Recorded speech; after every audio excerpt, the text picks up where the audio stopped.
Groups such as the Institute for Energy Research and others maintain that today's alternative energy platforms are expensive and not as efficient as energy powered by fossil fuels. I'm Chris Woodward. A University of Washington student has died after slipping on a sidewalk. Jeff Manasso has more. The talk among students today at the University of Washington, a 19-year-old student who slipped on a sidewalk and hit her head Wednesday morning, and who, despite rescue efforts, died of her head injury. She was so young, had so much to live for. Well, it's tragic, how the smallest thing can cause the most biggest disaster. University of Washington police still investigating whether or not ice was a factor.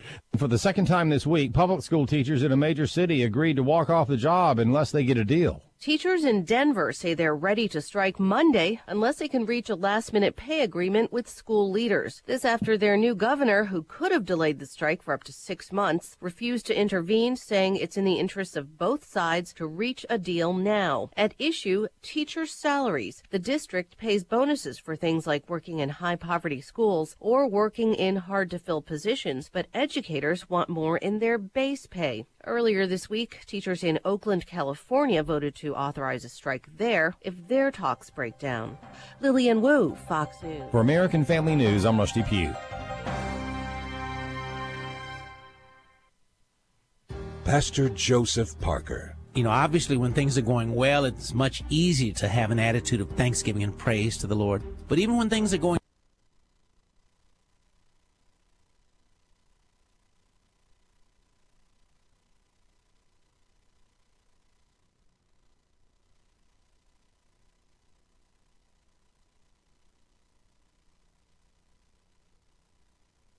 Weekday afternoons at 1 Central on Urban Family Talk.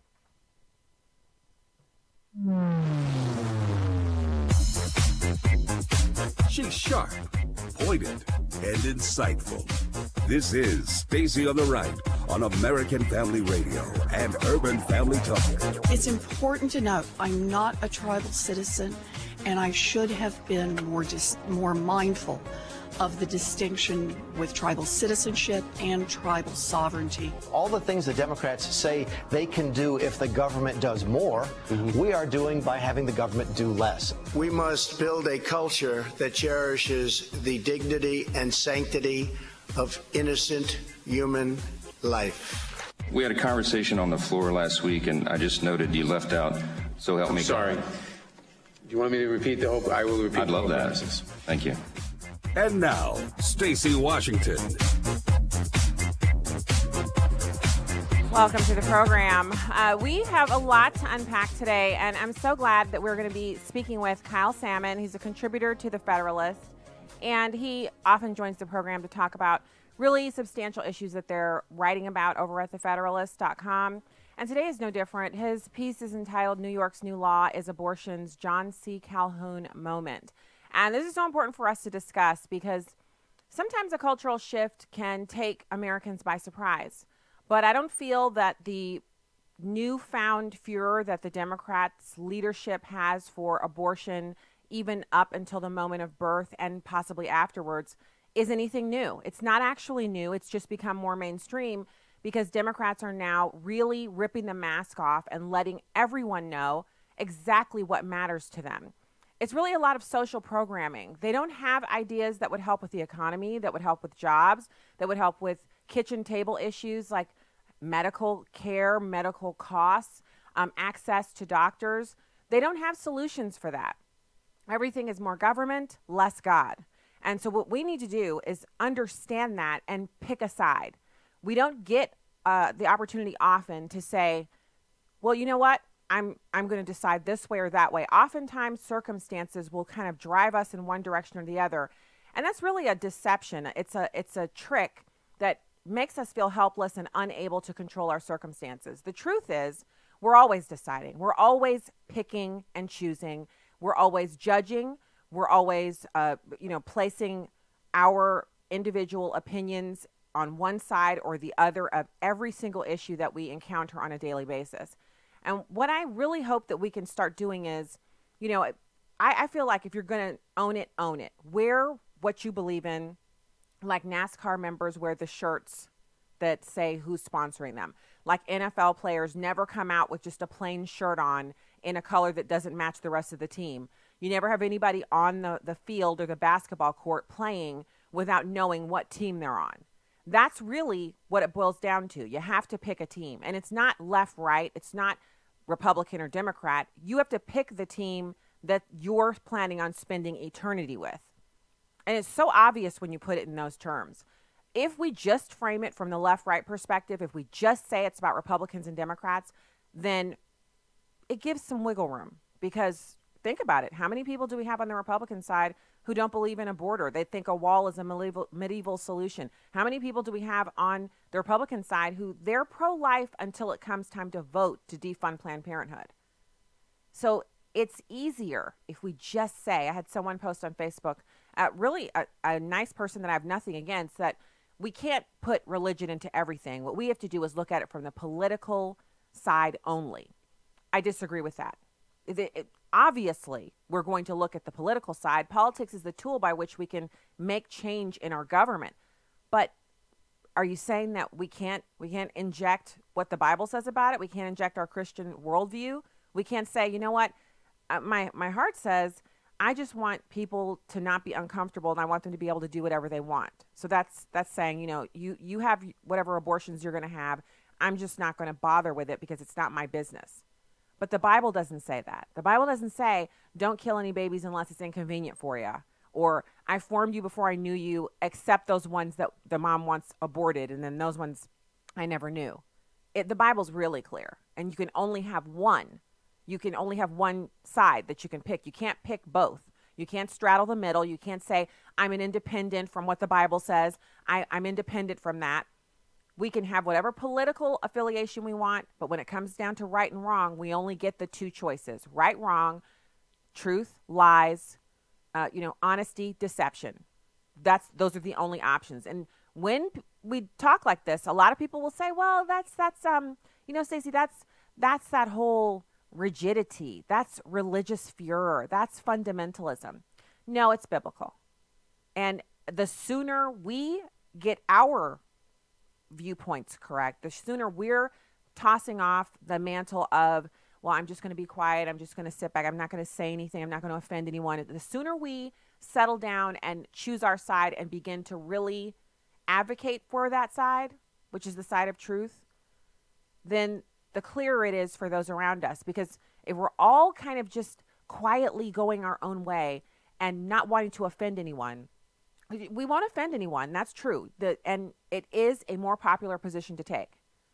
But is that the position you want to take on something as serious as whether or not a baby born after an abortion, so the abortion doesn't go as it's planned, the baby is born, and people are wanting to leave that baby to die, and you just want to kind of sit back and say, I'm not sure how I feel about that, or that's not something I really want to, I don't want to offend anybody.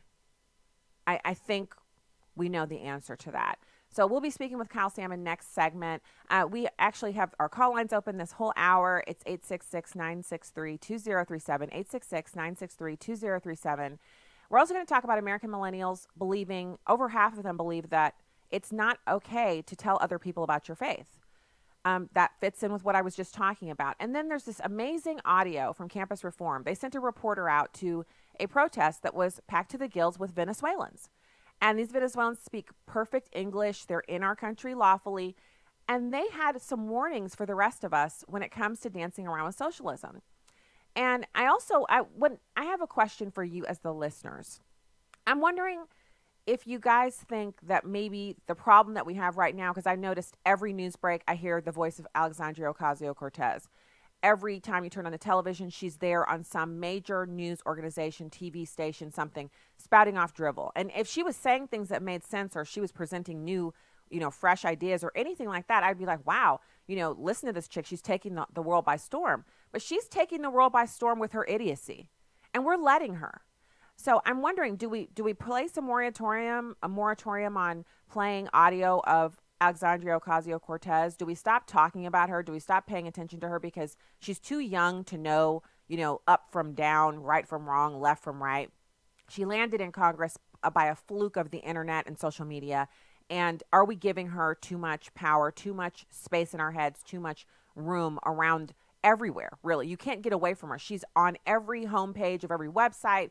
You know, it's just ridiculous. And I had someone I heard someone talking about her within earshot say, if only she wasn't so attractive.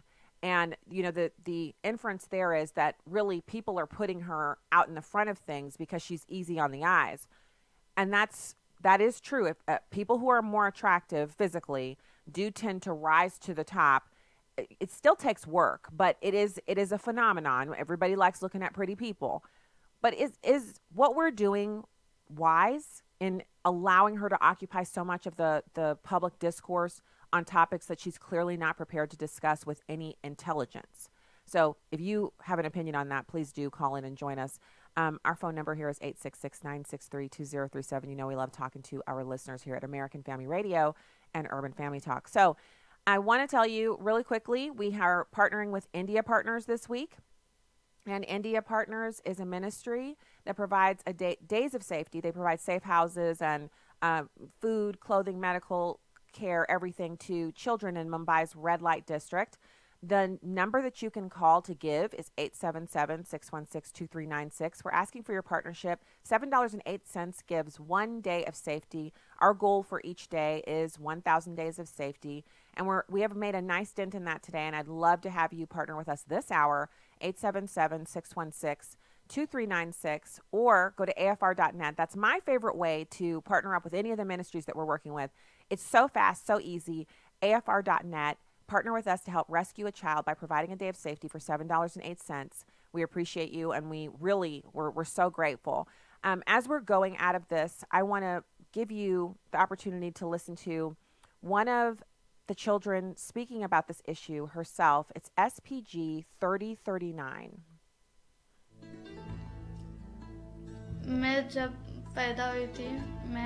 When I first got to this home, one of the leaders said, "Even though you are young, you have a very bright future in front of you." It was the first time I have ever heard that. After about 3 months, I could see what they meant. I learned many things, but the two most meaningful things that I learned were how to speak English and about Jesus. It feels so good to have encouraging people around me who really love me. They're giving me the family I'd never thought I'd have.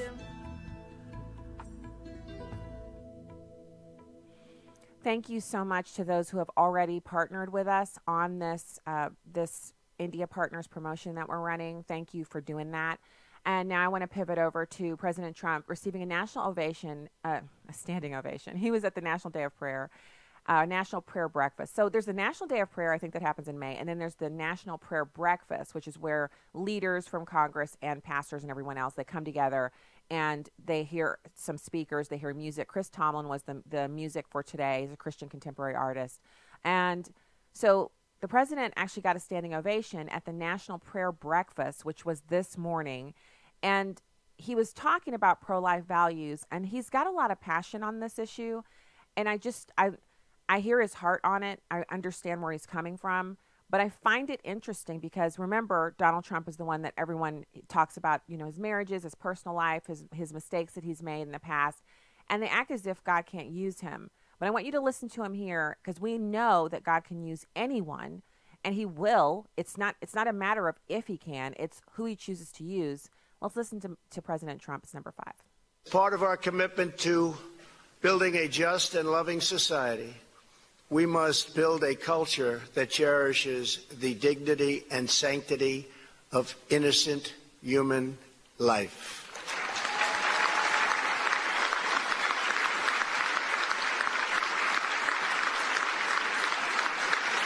All children, born and unborn, are made in the holy image of God.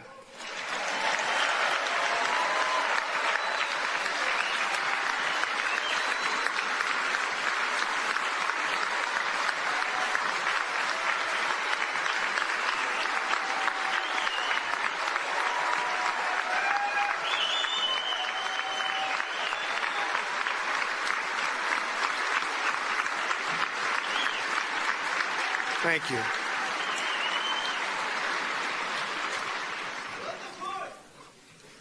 Every life is sacred, and every soul is a precious gift from heaven.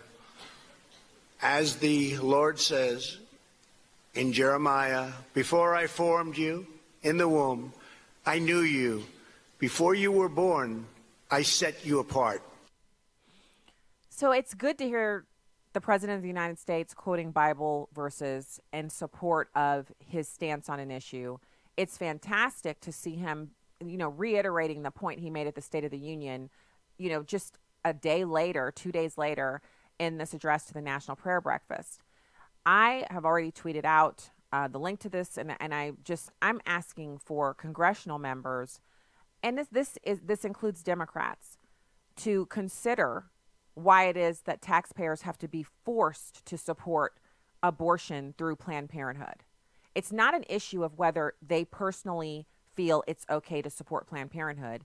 It is whether or not Congress should be permitted to force me and millions of other Americans who are taxpayers and law-abiding citizens to support abortion by forcing us to give money to Planned Parenthood. It's not an issue of who has the votes. It's an issue of freedom. And I know, the main response I get back when I say that is, I don't support war. I'm a pacifist, but my money goes to support the Department of Defense. So advocate for something different then. But that's constitutionally mandated, and you're a citizen of this country, and the Constitution is our rule book. Abortion is not constitutionally protected in the Constitution or the Bill of Rights. That's something the Supreme Court gave to us. And we shouldn't be forced to support it because it ends lives. All right, when we get back, we'll have Kyle Sammin from the Federalist. Stay there.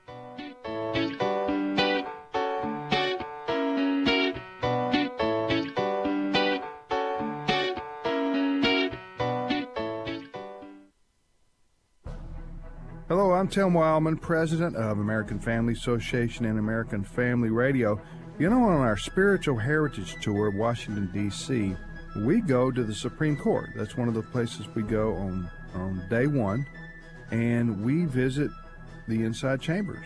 We go to where the justices sit, and it's an amazing place to visit, the Supreme Court of the United States. We don't just look at the outside, we go to the inside and see where the justices sit and where oral arguments are heard.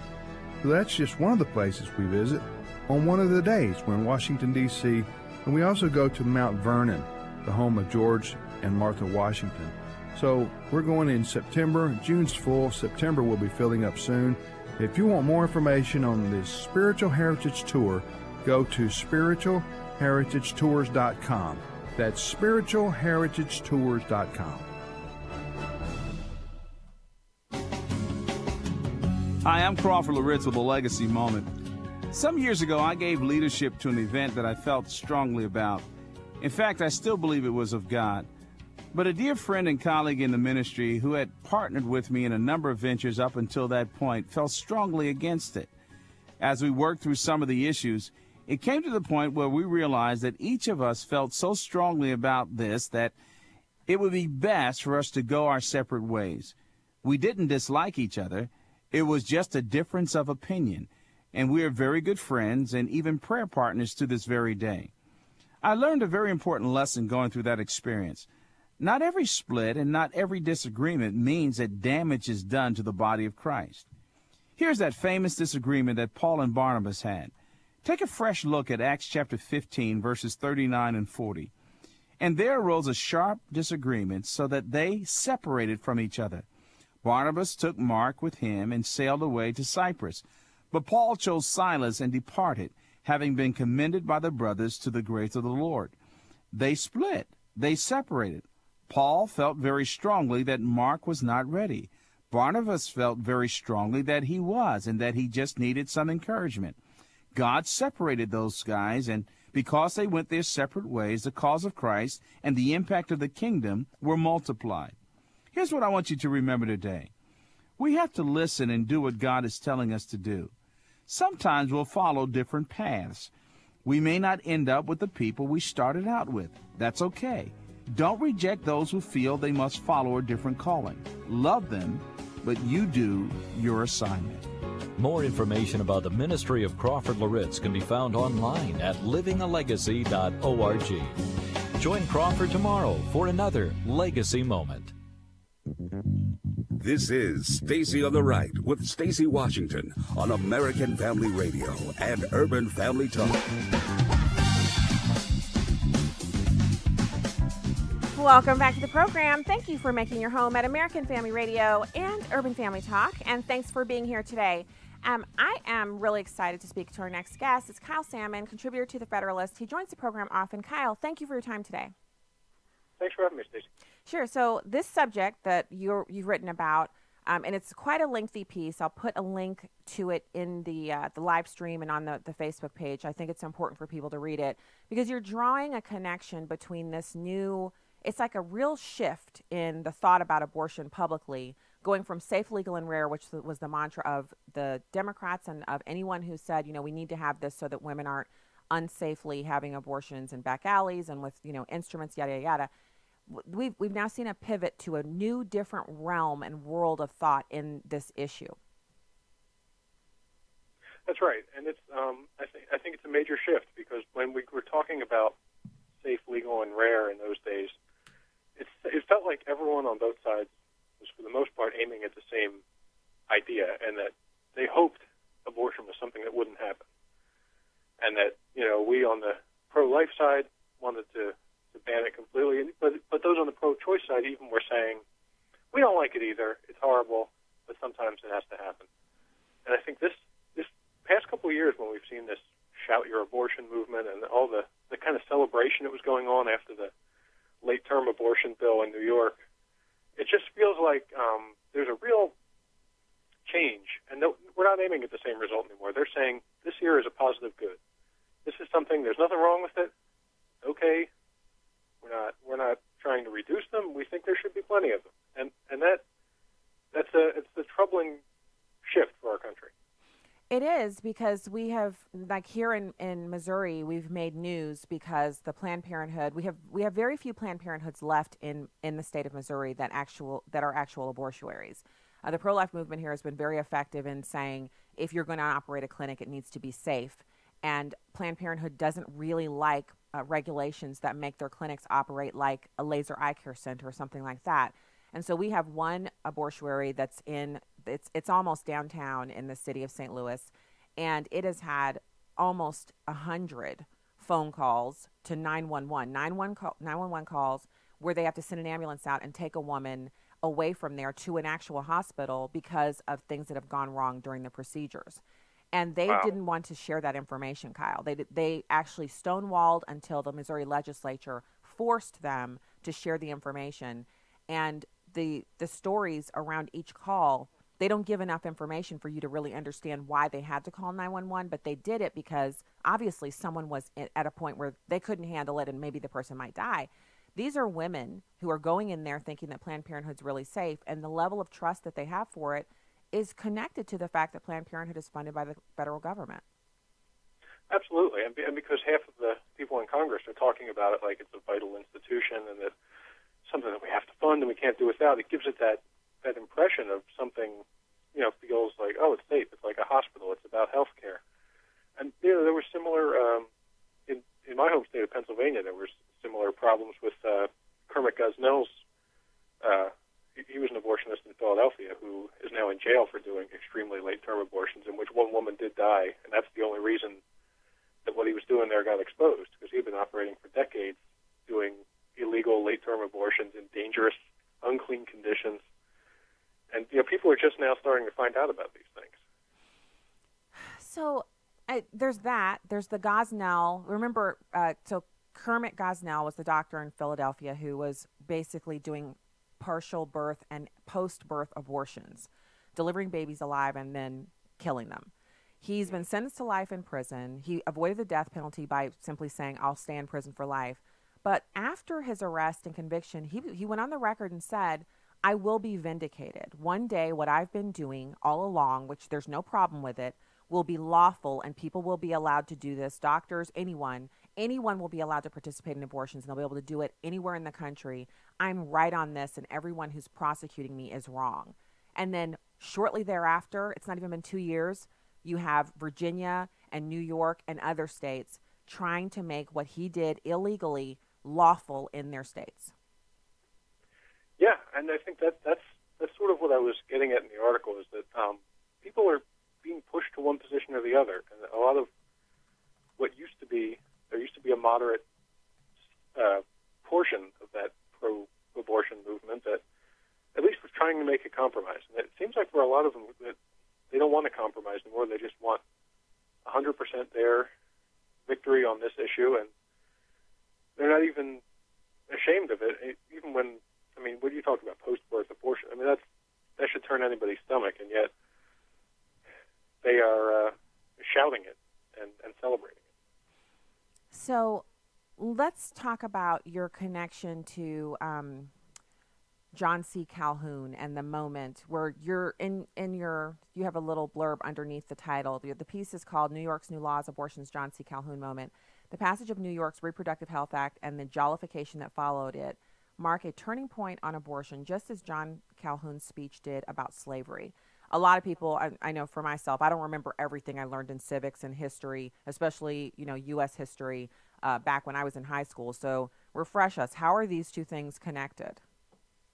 Well, people have made the argument of the connection between slavery and abortion for a while. I'm not the first to make that connection, just because under both systems, it's taking a certain group of people and saying these people don't have rights, and these people are, sometimes you would even say they're not even people. So we saw that.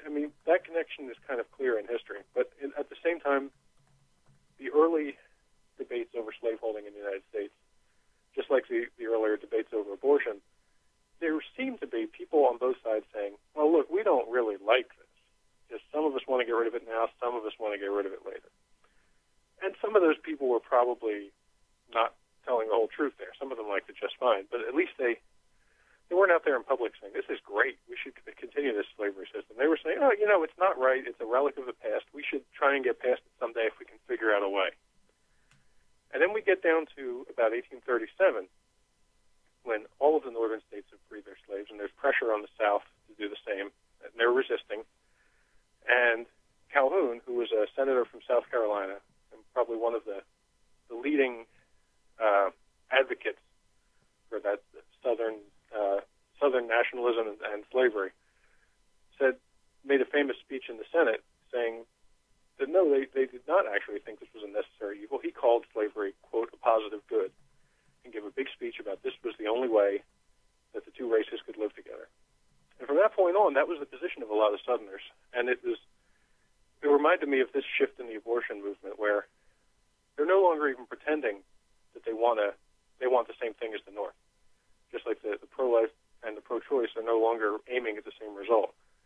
The people in the South, starting around that 1837 speech and all the way up to the Civil War, a lot of their Southern political leaders were saying, no, this is fine. We want to keep doing this forever. It's a good system.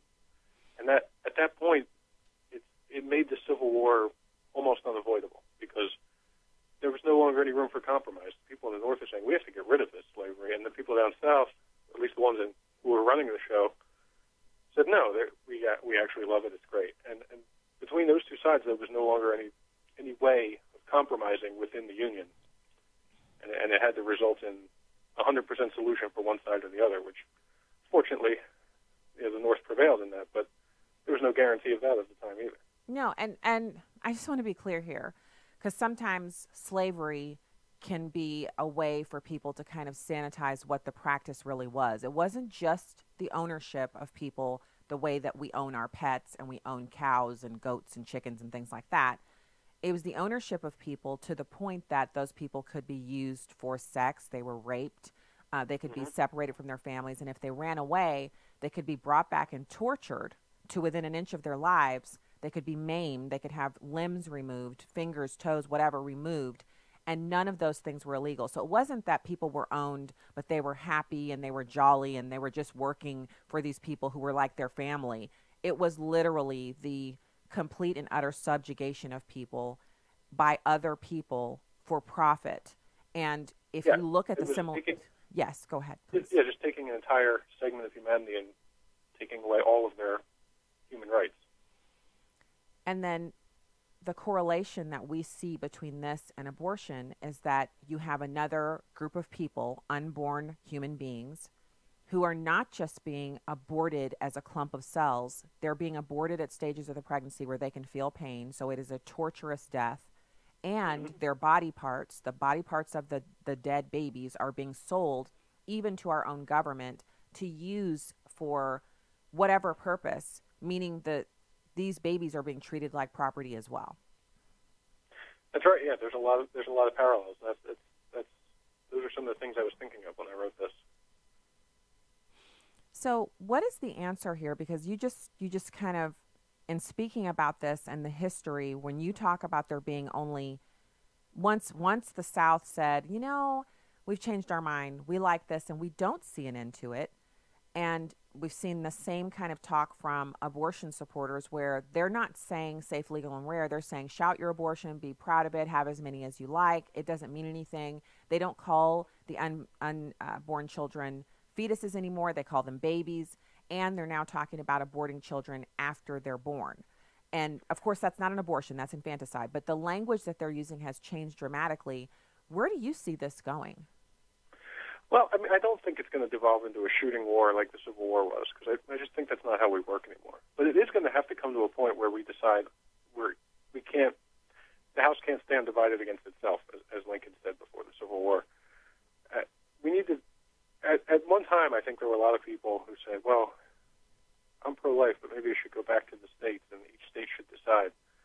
I think there's going to, the more people look at what sort of horrible things are going on in some of these states, I think there's going to be a growing movement for a human life amendment to the Constitution that protects the unborn wherever they live.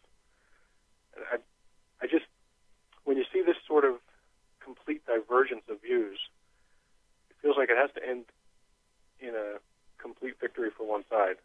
Because if we just try and compromise and split the difference, it'll fester forever. Well, and so I think a point that you're making, Kyle, that I think it's really, we have to kind of sit back and look at it, as hard as it is to see. I feel like it burns to be at this place in our history in this country. It kind of is physical. It's like a kind of torture, because you watch people that you know and love and respect, people who are married and have kids and work and go to church, and they're just like what you would say, these are normal, great people. But when it comes to the issue of abortion, it's as if they switch, like the sci-fi movies when someone gets possessed by another like alien, and then all of a sudden they look the same, but they're behaving differently. And we're at a place where if we just try to compromise with these people, you can only compromise with someone if they pick a spot and they stay there, right? So you can compromise between the spot where they are and the spot where you are. Well, we've been in the same spot pretty much, but they're continually moving towards a place where you could say, my 3-year-old, it's just not working out. I think I want to abort it. That's not how can we negotiate with that?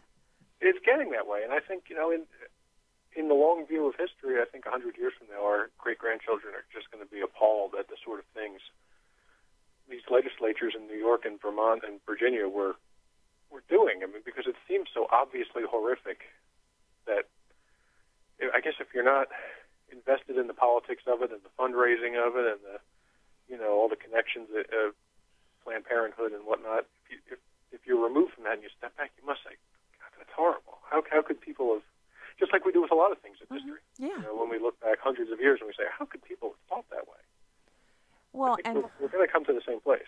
I think a lot of people are there now. Sometimes I'll see someone advocating for abortion online, social media, and the things they're saying, and then if you look at their profile picture, they've got kids in it. So they've had kids. They know the process. They know that at one point that child that they love so much was inside their tummy and was a baby.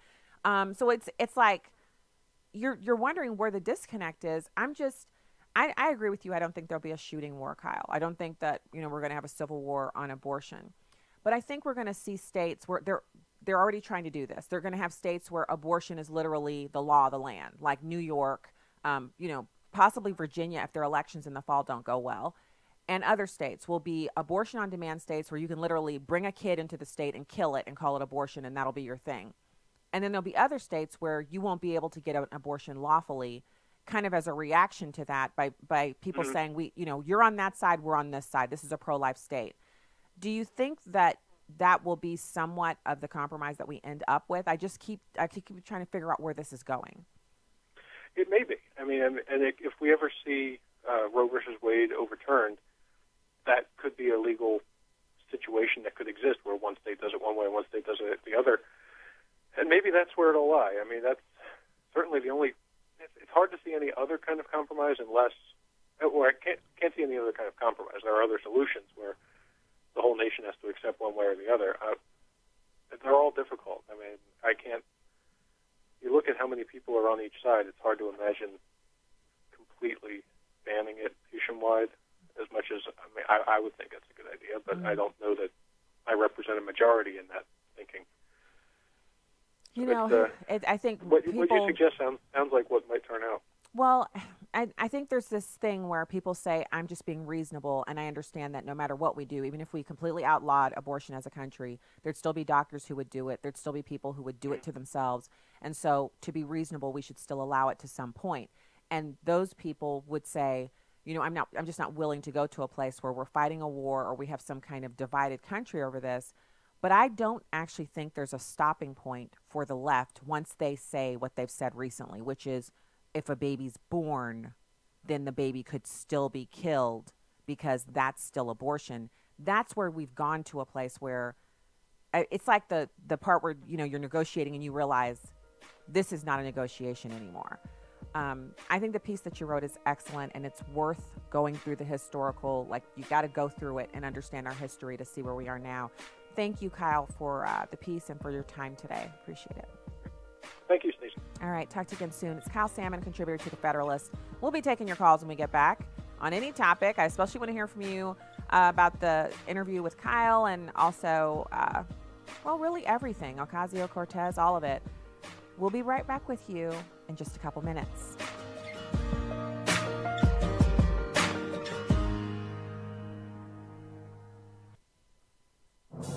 What does it take to live an uncommon life?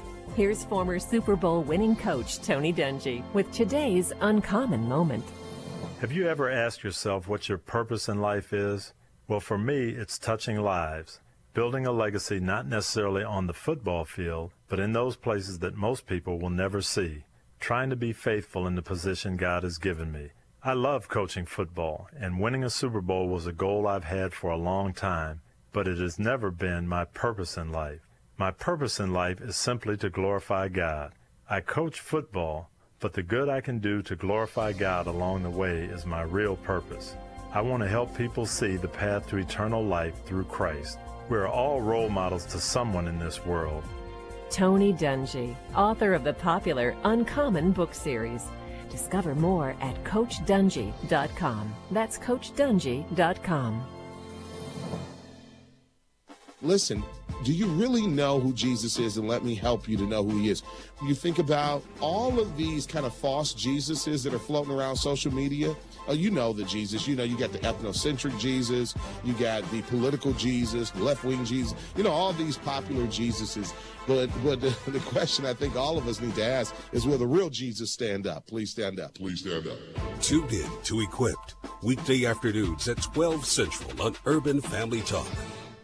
Hi, I'm Larry Nix with Defining Moments. Join me every Thursday from 6 to 7 p.m. on Urban Family Talk. We talk to people of all ages, stages, phases, and places. From all walks of life, background, and cultures about serious matters, life-altering encounters, second chances, and even how to face life moving forward. Sometimes you hear us get emotional, sometimes you hear us laugh. But more importantly, you'll hear the truth that will set you free. All on Defining Moments every Thursday from 6 to 7 p.m. on Urban Family Talk. I'm Chad Pergram with the Speaker's Lobby.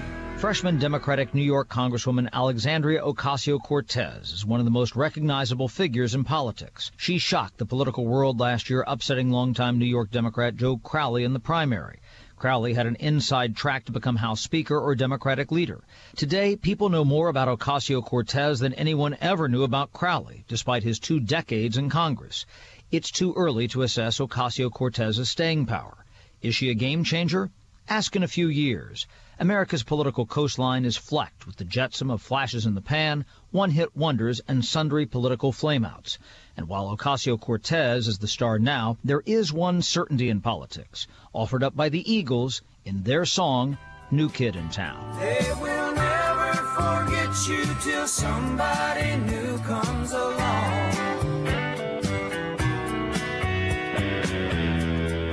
the Speaker's Lobby, Chad Pergram, Fox News.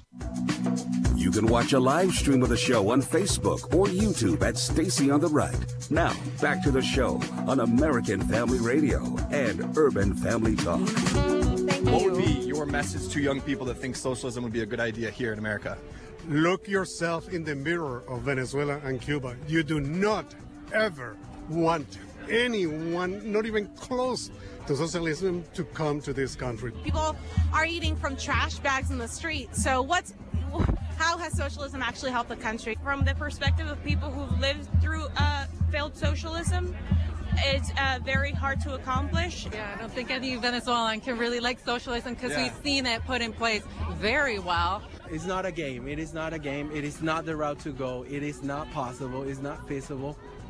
Don't fall for it. It doesn't work the way the book says it works because we're humans and we have imperfections, and socialism is too perfect to be true. Check your history, look at the news, look at all the countries that have failed under a socialist government, like Cuba, like Venezuela.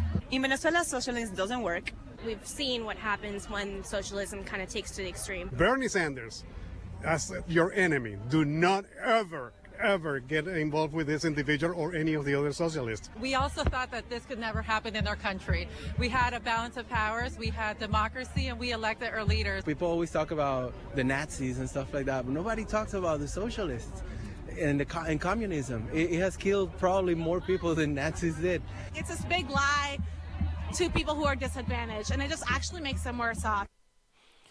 Those are people at a protest. They're Venezuelans, and Campus Reform sent a reporter out to chat with them. And they say Bernie Sanders is your enemy. Stay away from socialism. We voted too. You heard them. They voted. They had elections. They had a beautiful, vibrant economy, a country that was a tourist destination, and really just a fantastic standard of living. They were living the dream as a country. And then they allowed socialism to come in. The poor will always be with us. So it's not an issue of never having any poor people. It's, does your society take opportunity and spread it out so that any person, whether they're poor or middle class or wealthy, can use that opportunity to move up the ladder socially to wherever they want to be? That's the question. Capitalism, not unfettered capitalism, but free market capitalism does that. We need checks and balances. We need regulations. We need laws. But it works. Otherwise, what are we all doing sitting here with our, we have 6 screens on your desk, and you get your iPhone and your iPad, and you get your Android devices, and what are you doing? You got Wi-Fi in your house. You got a talking oven. Your car talks to you. What are you doing? How are you doing all that if capitalism doesn't work? They don't have all of those niceties for everyone to the percentage that we do in Mexico or Venezuela, not anymore. In Guatemala, why are people from countries that really bite, countries that aren't awesome, countries that we don't want to live in, why do they get to come here and tell us how to live? And that includes AOC. Her parents immigrated to this country from a country that does not have a viable economic system. They came here for opportunity. Their daughter is trying to turn our country into a third world pit through her socialist ideas. Not only that, but she doesn't even have enough sense to manage her own money. So how is it that she can tell anyone, especially Americans, and I know she's an American, but you see what I'm saying here. Her ideas are not American. How can she tell us what we should do with our government or our money? How could a bunch of Neanderthals in New York, it's basically a blue district, no Republicans living there, none allowed, no one allowed, not even a Republican allowed to run for office in their district because they have no chance of winning. How can a district like that send this really uninformed young woman, based on her looks, to Congress so that she can now lecture all of us Americans who, we do have budgets, we do have Excel spreadsheets, and we have our accounts linked up, and we're analyzing our money, and we're looking at the cash flow, and we're investing, and we're saving, and we're putting money in 401ks, and we have mortgages, and we know how to save up money to get not just an apartment and then move up from one apartment to another one, and then move from that apartment into our first condo or a small house, and then fix that house up and sell it and take that profit and buy a bigger house, start a family, get a degree, get an advanced degree, move up the ladder at work, go to church, volunteer, take the kids to and from all their sporting events, buy a better car, trade in a car, own a car outright because we paid it off. How can she, who's done none of those things, tell the rest of us who are killing it and busting it and really beseeching God, hey, Lord, am I doing this right? What can I do to, better my situation for my family? How can I better take care of my family? How can I allocate more dollars to give to those in need? How can this person who has none of those accomplishments under her belt, she couldn't even secure an apartment in Washington, D.C. after she was elected to Congress, how can she tell us what to do with our medical care, what as a country we should do with our infrastructure? How can she lecture us on who should pay what tax rate? She didn't even understand the State of the Union speech. The lady next to her had to explain most of it to her. I'm just wondering, why are we giving her so much time? It's like, time to stop paying attention to her. She needs to grow up and accomplish something before she can sit on some television show speaking to millions of Americans, telling those of us who already have mortgages and savings accounts, who can go out and get an apartment, who can go out and do whatever we need to do. How can she tell us what we need to do? Have you ever been in that situation where you're sitting up doing something and someone who has absolutely no knowledge of who you are or what you do tries to come over to you? Well, I don't know why you're doing that. And usually, because, most of us are so polite, we'll say, oh, okay, thanks for your comments. They're like, no, I don't think you understand. And then you ask them, well, do you have kids? I'm sorry, where do your kids go to school? Because you're sitting up telling me how I can't take my kids and put them over here. Where do your kids go to school? Oh, I don't have any kids. Or, oh, my kids are at this school. Or, oh, then you're like, oh, so you've never done this before is what you're saying. You've never done this with your kids. Well, no, but I just know that you're wrong. Oh, so you don't know what you're talking about. You're just giving me your opinion. Thank you. Thank you so much. That should be our response to her. Pat on the top of the head. You are cute. Thank you for being here. Now, let's let some adults talk. We adults, we've done a few things. We've learned a few things. We know a few things. We may not know it all, but we have some experience that you clearly don't have. All right, let's go to the phones. We have Monty in Virginia. Thank you for calling the show today. Hi, Monty. Thanks for calling. You still there? Yeah. Thanks for holding on. I just wanted to be very brief about this, but, between the abortion issue and we have a pregnancy center within a half a mile where I live. They vandalized that just last week. Not serious, but enough to say it was ridiculous. But, Stacey, what's so sad is the ones that we vote into Congress to represent us, they have nearly no accountability for us to know how they voted on bills unless we have the technology and we have the education to follow what they do. And every state should be mandated to pass a mandate to have, if you vote and you send money to a party, it has to be accountability where and how that money gets to these people, because when they leave the Senate of the House of Representatives, they go in with hundreds of thousands of dollars if they're that wealthy. They come out as millionaires, and there's no accountability where they got that money. Yeah. I mean, it's almost like we've sent people there, and once they get there, they get injected with something, and then they forget why we sent them there. I get the Democrats behaving the way they behave, but the Republicans don't seem to have the ability to follow through, which is why everybody likes Donald Trump. And, I can't say everybody, but it's why Donald Trump's approval within the Republican Party is so high with the base, because we see him really working hard at trying to do what he said he would do. I don't know what the solution is, because it seems like whenever we come up with a cool idea like the one you just shared, then there's some reason why that can't be done or it can't work, and we're still in the same spot we were in before. Let's go to Keith in Michigan. Keith, thank you for calling the show today. Hi, thanks for taking my call. Sure. I just wanted to say about AOC is that I agree with you about giving her too much publicity. There's an old saying, is out of sight, out of mind.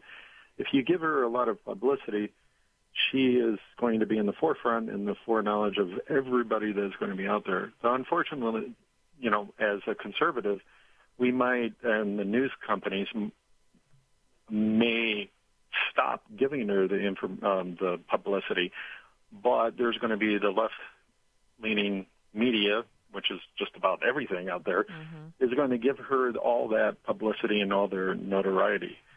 Which is interesting is that there's a new movement I'm noticing is that there is the social Democrats, I think it's called the Justice Democrats. They're really pushing to try to get all the conservative Democrats kicked out and get all the fringe people to be the norm as the socialist Democrats, changing the party completely. I really think that AOC is going to be groomed, even though she really says some gas out there. She is going to be groomed for bigger things, and possibly in the next 6 to 10 years, even for presidency. So you're not alone in thinking that, Keith. In fact, some other people have said we should be careful not to discount her, because it's not that she has to get accomplishments like I was just talking about. She doesn't have to do anything but hang around. We've seen that with Bernie Sanders. Who knew who he was before he declared he was going to be the president? I mean, I'd heard of him like just vaguely in the corners of my mind. I remembered hearing that there was an independent who called himself a socialist, but he caucused with the Democrats. And then all of a sudden, he was running for the presidency and galvanizing young people across the country. And I was like, I can't believe he's able to do this. So you're right, Keith. That totally could happen. In fact, why wouldn't they use her? Because she presents an attractive package they can put whatever they want in the package, because she's an empty vessel right now. She doesn't actually have any of the, like, you know how you're tied to an issue and you might have 2 or 3 issues you're tied to. She's only tied to the general vague notion of socialism that works. She doesn't know how it could work, or she can't provide an example of where it would work, but she's just tied to that. They can fill in the rest, and I'm sure they want to. And let's go to one more phone call. Norman. Hey, Norman. Thanks for calling the show today. Hey, Stacey. Oh, hi. Pastor Norman. Welcome to the show. Good. Yeah, I'm afraid that Ms. Cortez is a sample of what you got in this election and the elections to come. And there's a reason for that. And the reason is, you think about what I'm telling you, Republicans nor Democrats have done what they're supposed to do over the last 10 years. We haven't gotten anything done. And so when good men do nothing, evil flourishes. And I'm telling you, what you see with her is not only what you're going to get in the future, you got a bunch of them this time, but it's going to get worse. And she is not just in that position because she's a beautiful young lady. She is. But she has got 2 things going for her. And the same 2 things that Donald Trump had going for him. She has charisma and confidence. Not that she know a lot, but she has confidence. And I'm telling you, what she has been able to do is phenomenal.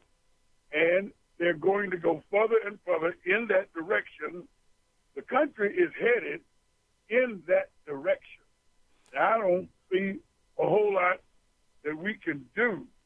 Remember, I said to you a while back that the reason why this abortion thing has got out of hand, gotten so Republicans don't want to do anything about it. I have to agree with you. You know what, Pastor Norman, I have said as much on the show. We don't have enough pro-life Republicans, and I'm not talking about ones who just talk about it, ones who will actually do something about it. You're right. I'm sick of people not doing their jobs, what they said they were going to do when they said, elect me, send me there, I'll do this, this, and this, and then they don't do it. What you're saying about the direction the country is going in is true unless men step up and start taking care of the babies that they make. We'd have less need for abortion if men would do that. There's a football player who was just saying the same thing. I'll have that for after this next segment. I'll have the link to that for you, because Will Addison emailed that out this morning, and it's a good piece where he talks about men having a responsibility to prevent abortion, and that they'll do that. When they do that, there's less need for it, and women are more confident. It's also true, and this is true any place you go, any organization you go to, when capable, competent people don't step up and do jobs, then people who are very confident in themselves and in their own abilities who aren't as accomplished will step up and do jobs. Haven't you ever been on a committee or volunteering somewhere, and the person who's in charge of everything is a disaster, but they're the one who volunteered to do it because nobody else wanted to do it? It's kind of like that. And Pastor Norman is making a point that I think we have to drive home just one more time, and that is, this is the product of people not doing what they say they're going to do. People lying. People going to Congress to enrich themselves instead of going there to do the job that the American people have sent them there to do. And when the Republicans don't stand up for what's right, Democrats will take more ground. But the pro-life issue isn't about left and right. It's about murder or life. It's really that simple. All right, that's the music. If you're leaving us now, God bless you from the heartland. If not, you have One News Now, news and information up next.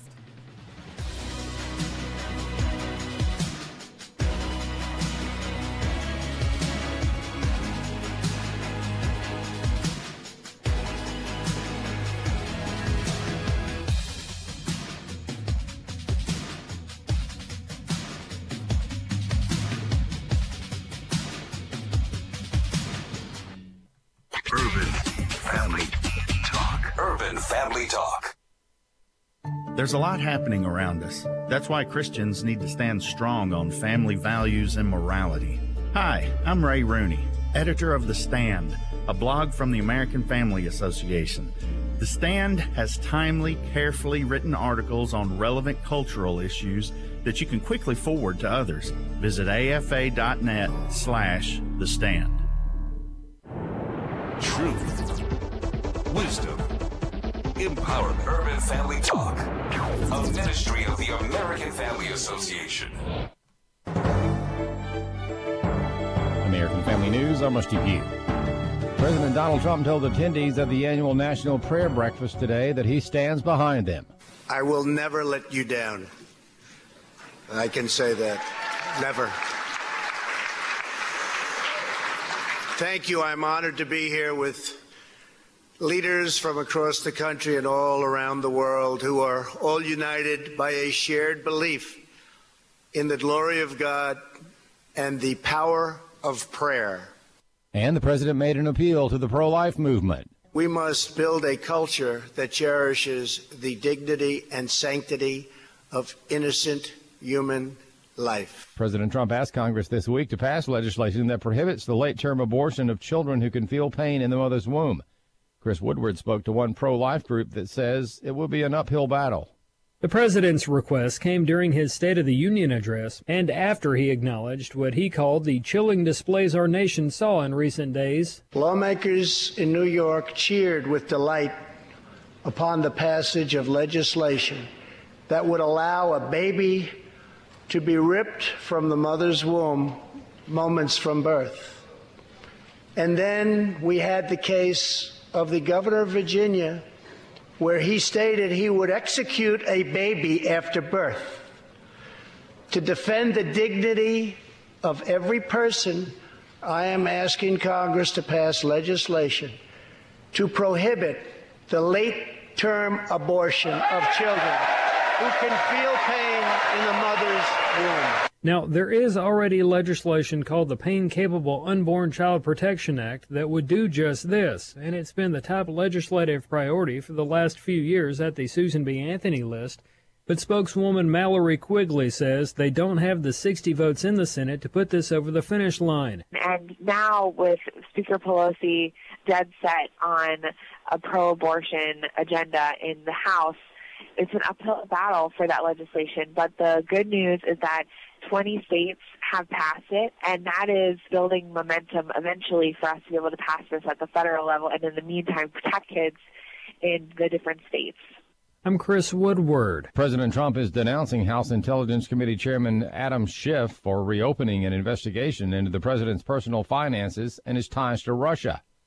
John Decker has more. The president criticizing House Intel Committee Chairman Adam Schiff over his plans to investigate the president's personal finances and whether his decisions as president have been motivated by financial gain. There would be no reason to do that. No other politician has to go through that.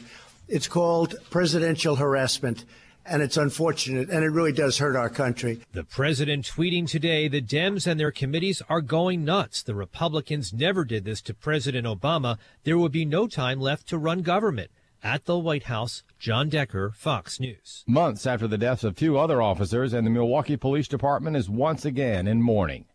Jeff Manasso reports. He was a 17-year veteran of the Milwaukee Police Force and Marine reservist. 35-year-old Officer Matthew Ridner was shot Wednesday while performing a warrant search on Milwaukee's south side. As we mourn the loss of Officer Ridner, please keep in mind his family, his friends, and members of the Milwaukee Police Department.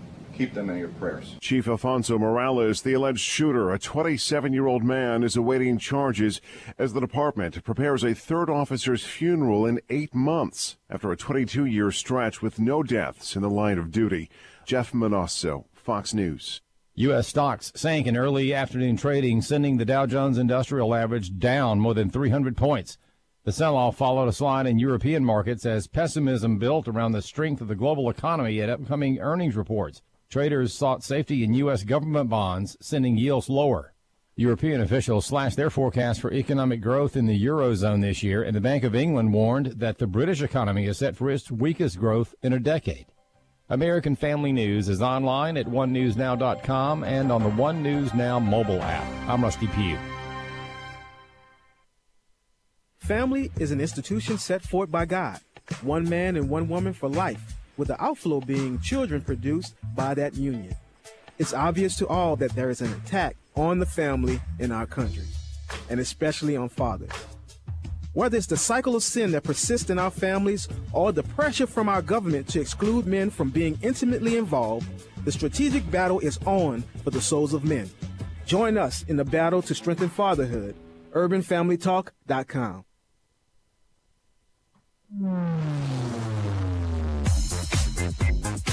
She's sharp, pointed, and insightful.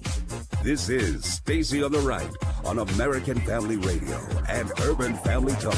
It's important to note I'm not a tribal citizen, and I should have been more mindful of the distinction with tribal citizenship and tribal sovereignty. All the things the Democrats say they can do if the government does more, we are doing by having the government do less. We must build a culture that cherishes the dignity and sanctity of innocent human life. We had a conversation on the floor last week, and I just noted you left out, so help me. Sorry. Do you want me to repeat the whole? I will repeat. I'd love that. Thank you. And now, Stacy Washington. Oh, yeah. We're back for hour 2 of the show. And I'm just, yeah, you hear me laughing, don't you? That's because some of these stories are just so outrageous that it's hard to really, you're like, am I awake? Is this really going on? So I want to address this issue. And I know there's some people, some people don't feel like we should talk about these things. Other people are obsessed with it and want to talk about it all the time. And it's the issue with, it's a bunch of different stuff. You got the Jussie Smollett, where he said he'd been attacked and a rope tied around his neck, and that the guys were like, you don't belong in, this is MAGA country, you don't belong here. He happens to be a homosexual. He acts on the show Empire on TV, and he says he was targeted because of his race. But he doesn't want to give a cell phone over to the police. So there is no way to ascertain the veracity of the timeline that he's giving without him cooperating. He was cooperating up until they started asking for evidence. Now, all of a sudden, he's not cooperating anymore. I just want to make it's worthy to note that Chicago, not even the state of Illinois as a whole, is MAGA country. You have to go 5 hours south of Chicago to find Republicans en masse, and that's just over the bridge from here in St. Louis. And there are a lot of conservatives there and a lot of Republicans there, but not in Chicago. Sure, there are Republicans in Chicago, but it's hardly what you would call MAGA country. It did not go for Trump. Illinois didn't go for Trump. So interesting. But then you've got this other story with Liam Neeson saying that back, this is a long time ago, a friend of his was brutally sexually assaulted, and he was so angry about it that he was going out with a crowbar or some kind of what he calls a cudgel, and he was going to beat someone up with it, someone black, because he wanted to take revenge on someone black because she didn't know who it was that raped her, the friend. And so he's admitted this, and I'm not sure why he came out with it or what was the impetus for it, but people are now saying that he's a racist, they should remove him from movies, yada, yada, yada. But since then, he's worked in movies with black people. He's never expressed another racially insensitive comment. He's telling a story about something that happened that really, where he shocked himself. He was shocked by his rage and his anger and his decision-making. Now, bless God, no one attacked him during that time and gave him a reason to fight back and do what he was hoping to do. And I'm sure he probably has thanked God, in his own private time that nothing came of that, because look at all the things he's done and accomplished as an actor that he wouldn't have been able to do if he was serving time in prison for killing someone. So I think it's an interesting story. You have the three guys in Virginia politics. You have the governor, the lieutenant governor, and the secretary of state. All of them are Democrats. The two that are white, the governor and the secretary of state, both of them have worn blackface. And remember, these are the rules set up for us by the leftists and the social engineers, where anything you've done 100 years ago, anything your grandparents have done, whatever, it can be used to unseat you, remove you from public life, destroy your life.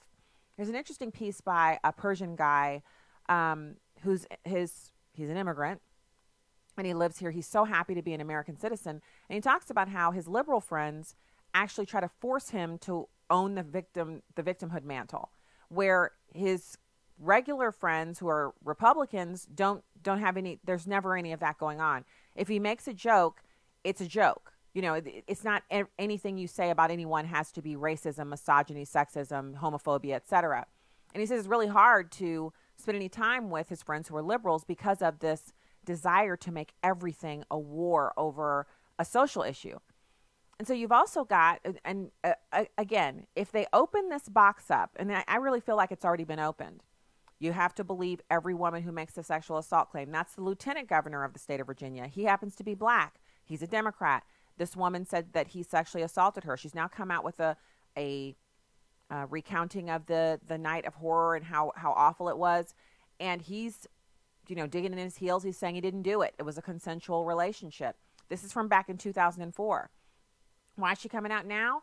Well, it looks like he might be the governor of the state of Virginia. If Northam resigns, then it's him. He's the lieutenant governor. She's trying to prevent him from assuming that role. Is she right? Did he do it? Only an investigation can yield the truth about that. I don't believe her. I don't believe him. I'm in the neutral zone because, first of all, 2004 to now, that's quite a long time, 15 years. Why couldn't she have said something before now? Why does she only care about prosecuting him when there's an opportunity for him to be promoted? Him as lieutenant governor is pretty powerful. Why didn't she say something when he was running for that?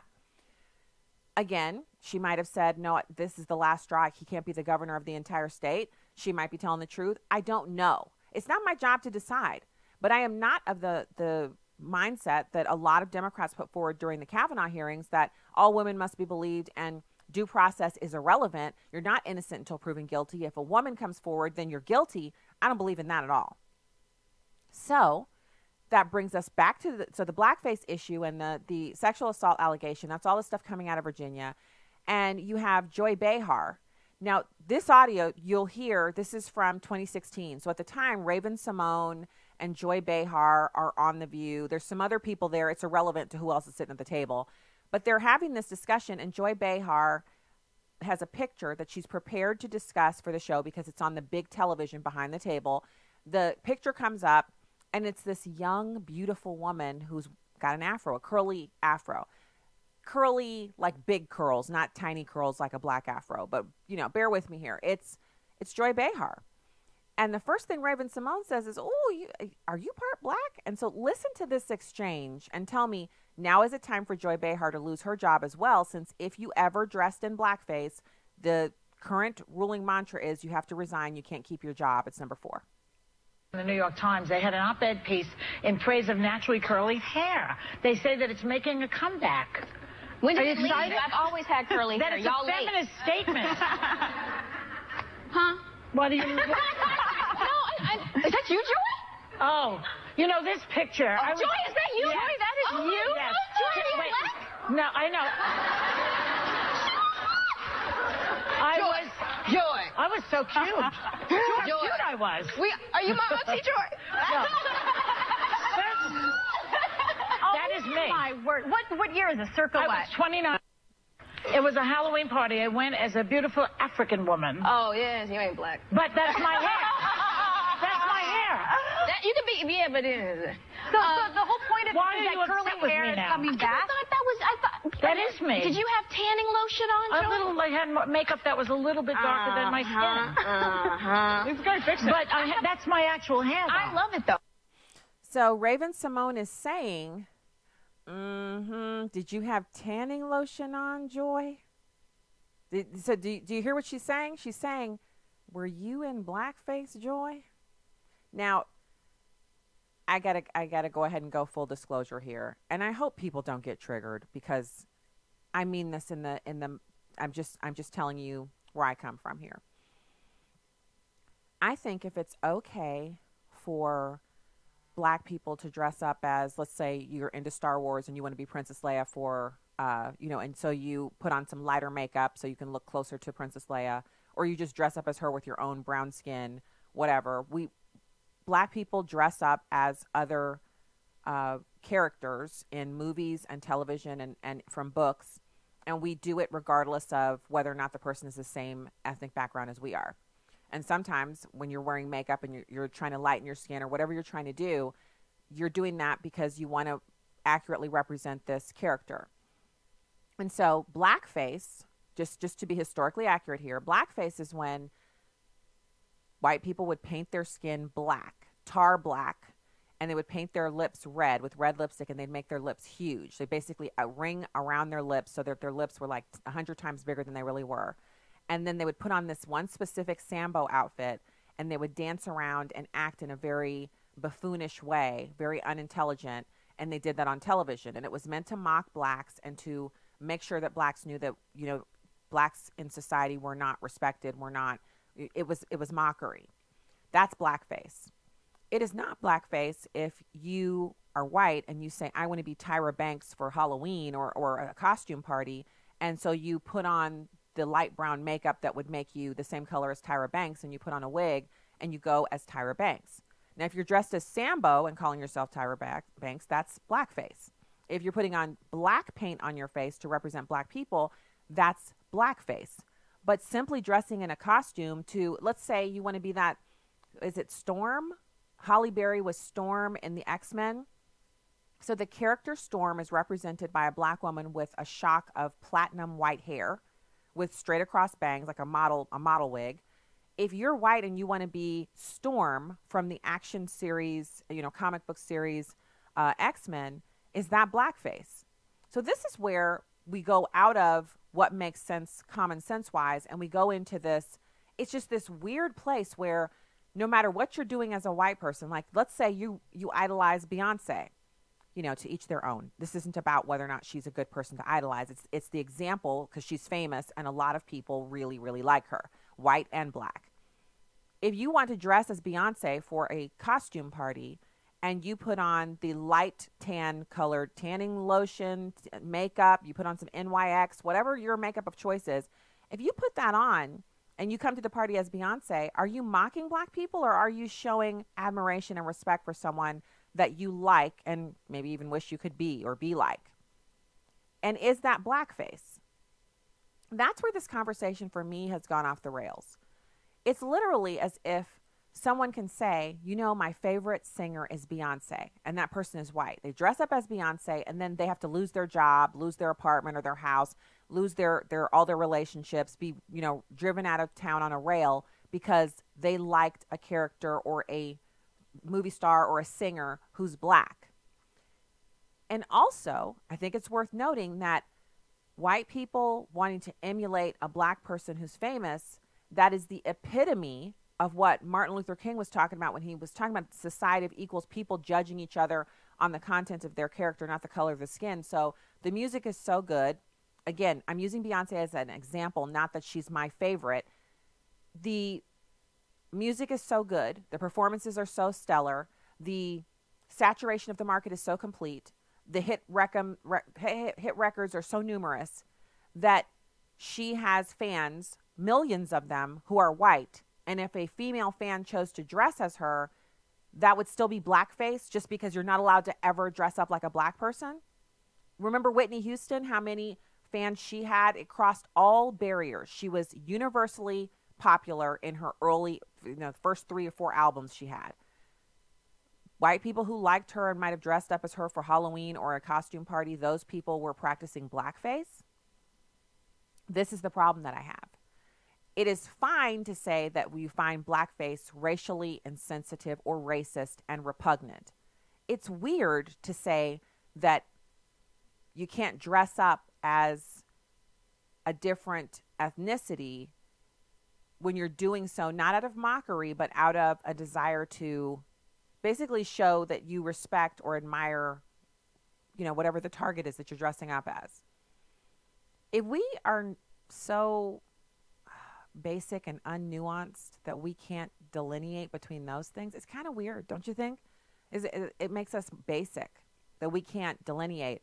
Now, clearly, Raven-Symoné was kind of like, "Oh, you dressed up like a beautiful black woman. You had what on your face? You had so she's even calling it out there.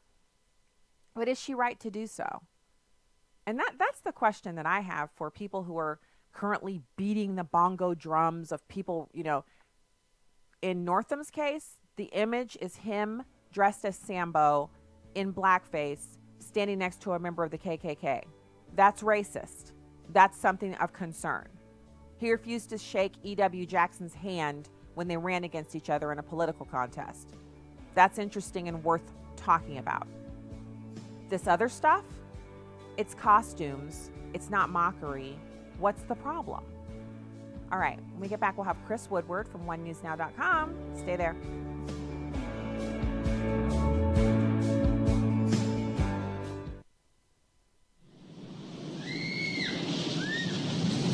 Are you still stuck on the healthcare roller coaster? Still paying those high premiums? And strapped into huge deductibles? Not knowing what's around the next turn? Well, then let me tell you about a sound, sensible healthcare choice that really is affordable. It's MediShare, the healthcare sharing solution people like you have been trusting in for more than 25 years. MediShare members report saving around $500 a month on their healthcare costs, and they never pay for things they don't believe in. Time to say goodbye to that healthcare roller coaster and say hello to MediShare. Call ** 345 to find out how much you can save on your health care. MediShare. Call ** 345. Message and data rates may apply. That's ** 345. This is Viewpoints with Kirby Anderson. Turn on a television or open up a newspaper and you will be treated to what best can be called climate change alarmism. We're told that we are headed for a climate catastrophe if we don't act immediately. Of course, we've heard that before. Back in 1970, Harvard biologist George Wald predicted civilization will end within 15 to 30 years unless immediate action is taken against problems facing mankind. A few years later, Stanford biologist Paul Ehrlich predicted that 1 billion people would be starving to death by 2020. Climate change alarmism today succeeds first in discounting any critics and then by warning that dire consequences are just a few years off. Meteorologist Dr. Roy Spencer recently wrote about this first issue. He says climate change advocates claim that anyone who disagrees with them is a climate change denier. He says this is a straw man argument where you argue against something your opponent never claims. Spencer says he cannot think of a single credentialed, published skeptical climate scientist who doesn't believe in the existence of climate change. This includes Dr. Patrick Michaels, Dr. Richard Lenzin, and others who have been labeled climate change deniers. And the last 2 decades have been full of dire warnings. In his Oscar-winning documentary, Al Gore warned that sea levels would rise by 20 feet in the near future. So far, his prediction has been off by 20 feet or so. A 2005 conference of climate scientists and politicians meeting in London warned that the world has as little as 10 years before it would reach the point of no return on global warming. Alarmists and doomsayers have been with us for decades, warning of an environmental catastrophe that still hasn't happened. I'm Kirby Anderson, and that's my point of view.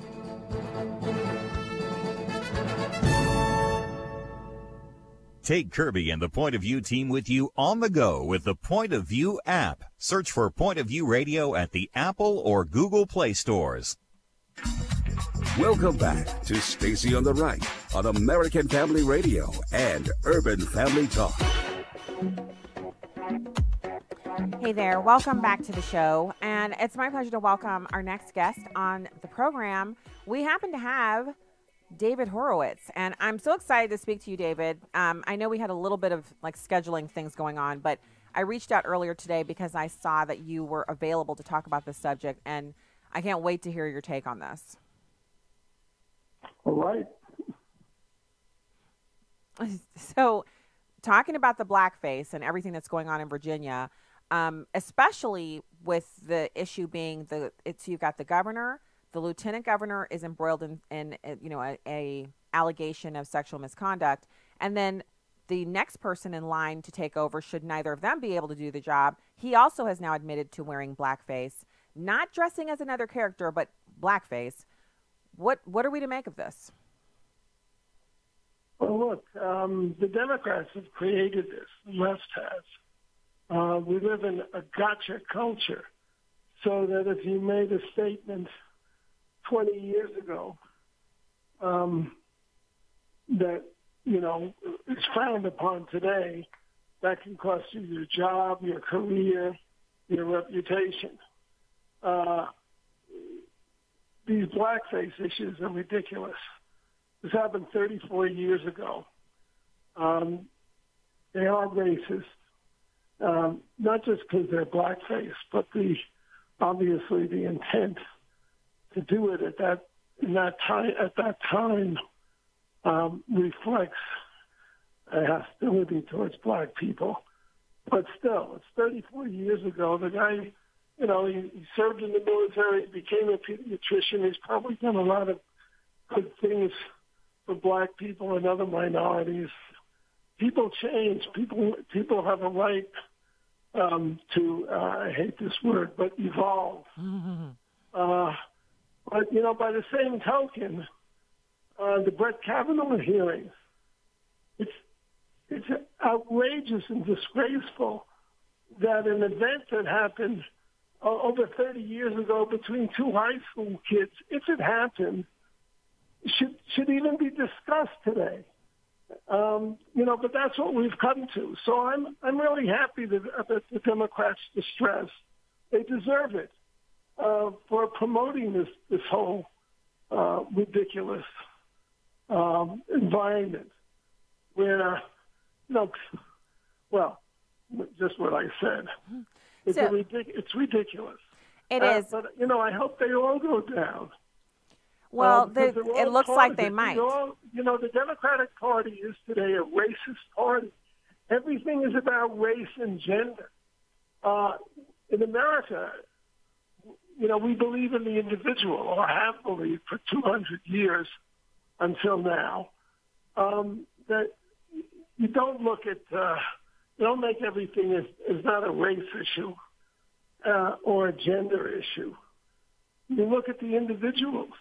And if you look, for example, at Christine Blasey Ford, she lied. She had no details about what happened. Her case would never have been taken by a prosecutor. It was ridiculous to begin with.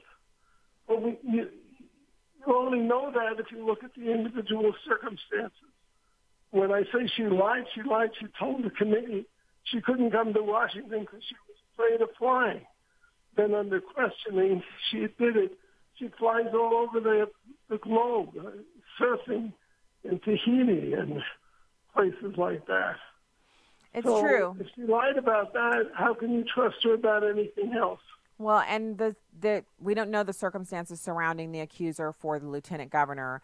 It is a much more recent accusation. No, but this woman This woman's first of all, unlike the Blasey Ford, who was a leftist and a Democrat and had a political motive for attacking Kavanaugh, this woman is a Democrat. She has no political reason for doing this, and her account is very detailed of the circumstance, the place, all the things that Ford couldn't come up with. So she's very credible. And his dismissal of her doesn't speak well for him. You know. No, it's true. I don't know how you determine these things. Well, but, we need an investigation. The Democrats have no mercy when it comes to Republicans or people who disagree with them. You know, I don't really care at this point. Let them go down. Well, I think it's interesting that they're the ones who are falling on their swords on this issue, David. There's an interesting kind of it's like a boomerang effect that's happening where they're the ones who made these rules. They're the ones who said, you know, we can go as far back in history as possible. We can pluck individual statements out. You could have obviously, right. You could have evolved on this, but we're still going to take you down. I mean, this has shown what hypocrites the Democrats are. All these people running for president, Cory Booker, Kamala Harris, they don't care about women. They care about power. And they care about using women to get power. That's all it's about. So where do you see this going? I mean, obviously, none of them are stepping down, which is funny because Republicans would have forced them to. Sure. I'm hoping that the government does not step down myself. But, you know, I think they should, you know, be roasted on this for years to come. They have so destroyed our culture. America's culture is about individuals, individual freedom, individual accountability. The Democratic Party is got a totalitarian outlook that you should be judged by your race, you should be judged by your gender, you know, and the individual kind of disappears. You know, anybody looking at Brett Kavanaugh, you know, the first thing I said to my wife is, this guy is such a goody two-shoes. You know, I don't know if I want to hang out with him. You know, it was obvious that this was a man of rare character, as shown, and also of concern about actual women. His whole, you know, team of clerks is female. He has broken ground for women, which is great. But to accuse him, you know, over an event that happened between two teenagers, whether it was, you know, by her own description, it was whoever attacked her, if anybody ever attacked her, was so drunk, you know, he didn't even undress her. He just rolled off her, and she got out.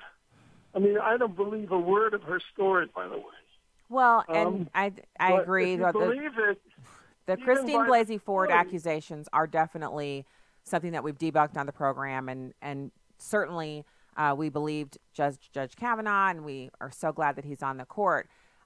Dealing with the issues that we're facing right now with the Democrats in Virginia, I think it is instructive for us to kind of see how when you lay these traps for other people, they usually end up catching you. And that's what's happening with the Democrats. Sure, they're going to ensnare some Republicans. Called, well, I don't live in California anymore, but in California we used to call that karma. Yeah, right. Coming back to bite them. Right. I think it's interesting. I think that's very healthy for the country. They should see these people, they're so dishonest. I'm distressed that we need two parties in this country. But the Democratic Party is today a party of such dishonesty, hypocrisy, and so filled with hate for Trump. It's just unreal. They're like, you know, it's like they inhabit another planet. They're totally out of touch with reality. And you know, I'm worried for our country because of it. You can't have a one-party system. Nope, and we definitely can't have one party that kind of behaves by a certain set of rules and then the other party that is really, they're not just dancing with socialism anymore. They're really promoting it, and it's just how quickly they can get there, because I see Nancy Pelosi trying to temper. She's trying to temper AOC. Of the president, you know, all their attacks on Trump are attacks on America. He's the commander-in-chief. All of us, you know, our security depends on him. And there's nothing that, you know, what did he call it today? Unlimited presidential harassment. And they're going after whatever his financial dealings before he became president. I mean, how about judging the man on what he does as president? You know, I think Trump's presidency has been extraordinary. I don't think there's any comparable, any president who has had comparable achievements, you know, both economically and in terms of national security and in terms of putting people on the Supreme Court who respect the Constitution. I agree. We definitely have similar thoughts on the accomplishments of President Trump, and I'm hoping that he's able to continue on with that in face of the investigations that are being brought against him by the Democrats. And I wanted to thank you for coming on the show today, David Horowitz. Stacey, can I do one little promotion? I have a book coming out on March 5th. It's called Dark Agenda, The War to Destroy Christian America. I think one of the most disturbing aspects about the Democratic Party is its war on Christians, which is ongoing, and which I explain in my book, Why the Left Hates Christians. And it's because they believe in the sanctity of the human soul. I mean, you see this terrible thing that's going on now where they are so determined to destroy the lives of the unborn that they're now, you know, passing legislation in many states, but in Colorado in particular and Virginia, you know, to allow people to kill babies after they've left the womb. This woman in Colorado proposed a bill to make it possible to kill born babies. The same day she put up another bill to save caterpillars. Yeah, it's true. Yeah, that's what we've become to. Well, that's what we're fighting against. And I want to say thank you. The book, Dark Agenda, coming out later on this month, or I think you said March. David, March 5th. Out, yeah. Thank you so much for coming on the show. Amazon.com to get the book. Thank you for having me, Stacey. All right, sure. Appreciate it. Good to talk to you. So right now I want to pivot over to the content on the Republican chiding the Democratic Judiciary Chairman who had omitted, so help me God, in they were swearing in some people who were there to testify, and he omitted, so help me God, from the swearing in procedure. And this kind of dovetails in with what David was just discussing about the war on Christianity and the push to take any semblance of reference to God or Judeo-Christian values out of the public square. It's number one. We welcome all of our distinguished witnesses and thank them for participating in today's hearing. Now, if you'd please rise, I will begin by swearing you in. And raise your right hands.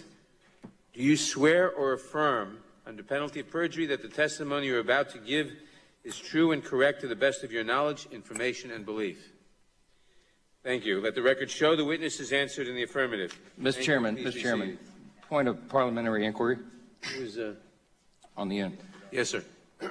We had a conversation on the floor last week, and I just noted you left out, so help me God. Sorry. Do you want me to repeat the whole? I will repeat I'd the love whole that. process. Thank you. Please stand up again. Let me repeat this oath. Do you swear or affirm under penalty of perjury that the testimony you're about to give is true and correct to the best of your knowledge, information, and belief? So help you God. Thank you. Let the record show the witnesses answered in the affirmative. Thank you, and please be seated. So the thing that we're seeing here is there was a discussion on the House floor, and it was that the Democrats changed their mind. They were at first going to strike "So Help Me God" from swearing-in ceremony of witnesses who were testifying before them. And then there was a backlash online social media. Democrats backlashed against it because there are Christians, practicing Christians, who also call themselves Democrats. And then there's also the Republicans were just all up in arms about it because it's happening in the building that we taxpayers are paying for. And we've never had a reason to strike "So Help Me God" from the oath ever. So why would we do that now? Because we have a bunch of hardcore Marxist socialist Democrats in there? Well, apparently so. So he asked him to do it again. So they did the interview again, or the swearing in again. But do you see where this is going? This is literally, it's incremental. It's, let me push here, and if I can push here and get some ground here, I will. If they push back, it's fine. I'll just wait. The next generation of people that we elect into Congress, the ones that are Democrats, will have no problem with striking this, and they won't be ashamed of it. I noticed today numerous, you get the little emails from the White House press corps. They were covering the prayer breakfast. So you have the president attending the national prayer breakfast, and anytime he referred to God, when he was praying or talking about God, they put God in lowercase. They actually didn't capitalize God. And no matter who was saying it, they didn't capitalize God. Now, if you're like me, you know you're supposed to capitalize God when you're referring to Christian God.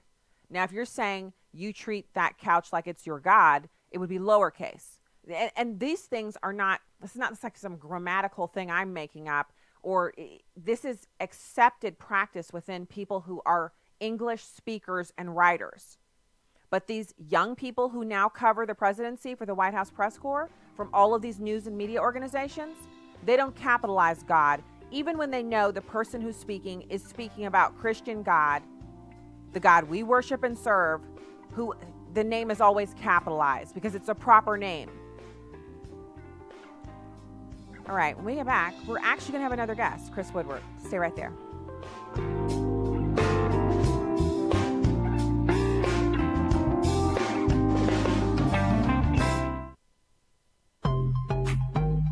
This is Just a Minute with Stacey Washington. What do you call killing a baby just after birth? Infanticide, and it's a federal crime to do so in America. An abortion practitioner in Philadelphia was delivering babies alive and snipping their spines. Gosnell was sentenced to life in prison without the possibility of parole. It is unthinkable that anyone would actually advocate for this to be permissible in America. Yet in Virginia, Governor Northam and State Delegate Kathy Tran both did so. Tran offered up a bill which would make it possible for a doctor to deliver and then kill a baby at the direction of the mother. The bill failed to pass by one vote. Virginians will have a choice on re-electing delegates to the State House in the fall of this year. Let's pray they vote in candidates who value life. However, Delegate Tran does care for the life of caterpillars. She submitted legislation to save them on the same day as her infanticide bill. I'm Stacey Washington. Find out more at StaceyOnTheRight.com. My name is Dennis. Me and my older brother took liquor. That's what started my drinking. I don't know how they found out about Teen Challenge, but my father did, and I had no other choice. I kind of knew that I was in the right place. If you know an adult or teenager who's struggling with a chemical addiction, Teen Challenge can help. Call us today at 417-581-2181 or reach us online at teenchallengeusa.com. This is Urban Family Talk. Abraham Hamilton III. God put us in this world at this time to be salt and light. We don't fold because of the darkness that we're facing. This is not the first time in the world's history that it's gotten dark. God has called you and I to be his ambassadors, even in this dark moment. Tune in to the Hamilton Quarter, weekdays at 5 p.m. Central on Urban Family Talk. It's Fox Wheels. A Chinese national is charged by the FBI with trying to steal trade secrets from Apple's secret self-driving car research known as Project Titan. The suspect, hired by Apple as a software developer engineer last summer, and was reportedly caught with pictures and some 2,000 related files on his hard drive. The former Apple employee, arrested a day before trying to fly home, and is the second Chinese national to be charged with stealing Apple trade secrets in recent months. A video has surfaced that apparently shows a Tesla driver asleep or passed out behind the wheel while the car is operating in its semi-autonomous autopilot mode. The latest video posted to Jalopnik as AAA urges the auto industry to come up with standardized names for active driver assist systems. Same brand names like Autopilot and Nissan's ProPilot Assist are misleading. That's Fox Wheels. I'm Jeff Manasso, Fox News. Welcome back to Stacy on the Right on American Family Radio and Urban Family Talk. Certainly, I think that it is one that is nuanced, and that's sometimes hard with voters. But I would encourage everybody watching to Google the Great Migration. Then they will understand sort of the American history that is involved with Native ancestry, specifically in the state of Oklahoma. So her saying that my family told me this is not what the controversy should be about. The controversy is her saying that she did not put it on a form when she in fact did. So that was a MSNBC analyst Zerlina Maxwell saying that, she's got the timeline and the history all wrong. She keeps saying that she didn't use Native American ancestry claims to benefit her in the workplace when clearly she used it often to try to get preferential treatment. I don't know if it's going to have a negative impact on her candidacy. I honestly, if she were a Republican, she'd be toast. She'd be done. But she's not. She's a Democrat, and it remains to be seen what they're willing to put up with from her, especially with their field kind of having the candidates they've put forward so far are very weak. So it's my pleasure to welcome frequent guest of the program, Chris Woodward from OneNewsNow.com. Chris, thanks for working with us today and coming on. Oh, thank you very much for having me. So let's talk about, you guys have two stories up, which I encourage people to get over there and read these. It's OneNewsNow.com. You go to the homepage right there, and at the top, they have a beautiful slider where you can choose the top stories that they're working on and that they're reporting on. And the first one really flies in the face of what I'm told all the time, Chris, that I'm some kind of rabid racist who wants to stop black people from voting because I believe in voter ID and keeping our voter rolls clean. And that is that Pennsylvania has admitted thousands of people are illegally registered to vote in their state. Yeah, last week, in fact, Pennsylvania was forced to admit it had illegally registered more than 11,000 non-citizens to vote, and election officials there have been ordered to immediately purge all those names from the state's voter rolls. Chad Gerning reported on this for us. It got some coverage in the Washington Times as well. And all this came to light based on some legal action that a Pennsylvania state lawmaker took against the Democratic Governor Tom Wolf. And talking about voter ID there, a lot of times people will say, well, this is why we need more voter ID. In Pennsylvania's case, they actually had a voter ID requirement that would have prevented some things like this from happening, but that was struck down by Pennsylvania's Supreme Court. And one has to wonder, if the Pennsylvania Supreme Court had not done that, would these tens of thousands of people, or more perhaps, voted? And, you have to wonder, too, did they sway any elections? Oh, thank you. So that's where I always go with it, Chris. I always think to myself, so it's one thing to be registered to vote, but it's another thing to actually say, I'm going in and I'm voting. And I've been told by Democrats to my face on television shows, everything. Well, the thing is, even if someone's registered to vote illegally, it doesn't mean they actually vote, because most people who are here illegally are so afraid to go and vote because they think they might be arrested or something like that. So it's really irrelevant anyway. Yeah. But then we find out that down in Texas, I think they said they had 30,000 illegal people vote out of 58,000 who were registered illegally. I mean, these stories abound, and they're much more prevalent now. Yeah, it happens in a lot of states. There was a case not that long ago, a few months, if it's been that long, of a lady in Texas that had voted several times, I believe, in the 2016 election against Donald Trump. That situation, I think, is still playing out in the courts. Here in Mississippi, we've had situations before of voter fraud that predate our voter ID efforts. where people voted more than once during more than one election season. And so sometimes they get caught and they get prosecuted, but for the most part, it's just a little wrist slap because judges seem to blame the election officials more than they blame the people who are actually breaking the law. Right, right. Yeah, sometimes it's, the socio-economic factors or arguments that are made in court. And really that's an attorney kind of reaching for something to maybe not make their client as guilty as they clearly are according to the facts. But certainly you're going to see a lot of people going forward say, well, listen, it's happening. It has happened. It has swayed elections. It's not just citizens. It's illegals. We've got to do something about it. And I don't know how every state works, but in some cases, at least in years past, you did not even have to show like an actual photo ID of yourself. You just had to prove some sort of residency. Now, that even that's not, firm, like, okay, you're legit, you should be voting. But certainly I think you're going to see a lot more people say we need to step this up. I mean, Pennsylvania is a big state that has decided a number of things in years past as far as elections. So we'll see how that goes going forward. We got to pray as believers that integrity would kind of break out and break loose in these election systems, because it's really every illegal that votes, every person who's a visa overstay or whatever their thing is, they're not a citizen, they shouldn't be voting. Yeah. That dilutes the votes of people like you and me, and it changes the direction that our country is going to go in, because we have people going in who shouldn't be there, at every level.